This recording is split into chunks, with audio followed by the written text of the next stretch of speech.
د پښتونکو راتو تنورانو یې ګڼ ګاونډیان دي وخت په وخت لمبه کوي نایي یې لښکر مې سته سر لښکر نشته نو راپورې خاندي د شاهي قلا برجونه خوله یې د وینو ډکه راوړه نو یې جنۍ په یار پسې بنګړي خوړلې دي نه یې باران وریږي کوټه ساسي کټ په ګوټونو ګرځوم تا یادومه راشه دا نور کارونه پرېږده یې دیدل د یار د مخ کوه قیامت راځي نه داسې چې یې هسې خو نه یې څوک دې په زړه دي چې ډاډه وهې خالونه صاف ډېر وجلي دي نه د کونړ غلام احمده باډېل ته مزه او صاف ډېر وجلي دي نه د کونړ غلام احمده باډېل ته مزه د کونړ غلام احمده باډېل ته مزه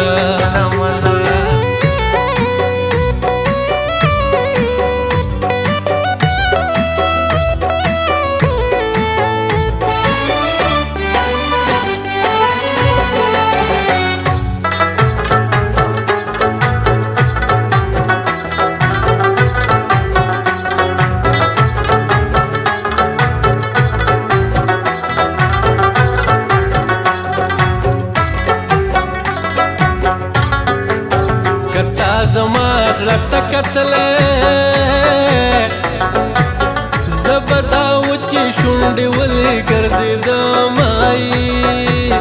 زه بې ګناه قاتل مې رور دی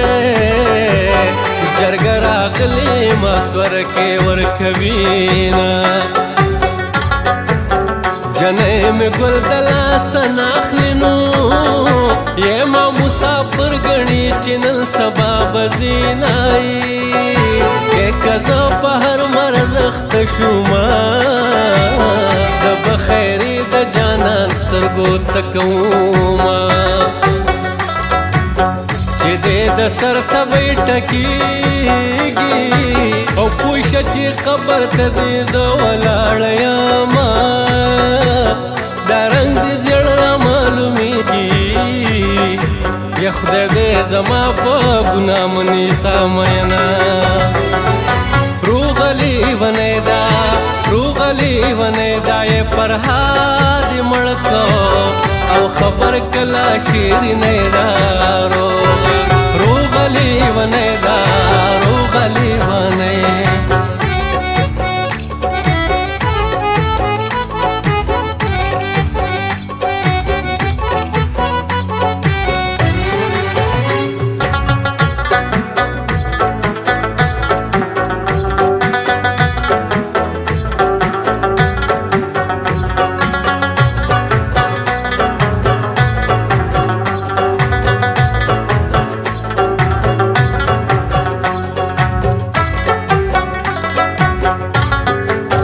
ستا د اوجرې درشل کږه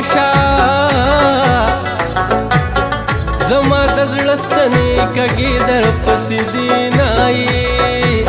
په تنار راته یادېږي یې ډوډۍ مې سوځي مور مې شنه په لښتو کړمه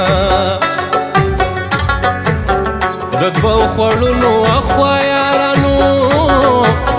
که دواړه وچ دي خو درد دی نشم میینه زما نسب د پیر دی کو زویه ما نوی چې جرګه نه ورلېږمه خوله یې د وینو ډکه راوړنو یې جنۍ په یار پسې بنګړي خوړلې دینه یې باران وریږي کوټه ساسي کټ په ګوټونو ګرځوم تا یادومه مینا می مکړه بیا بجاړې نو د مسافر په شان به ځای په ځای ولاړې نادانه یاره مینا می مکړه بیا بجاړې نو د مسافر په شان به ځای په ځای ولاړې نادانه یاره یې د مسافر په شان به ځای په ځای ولاړې نادانه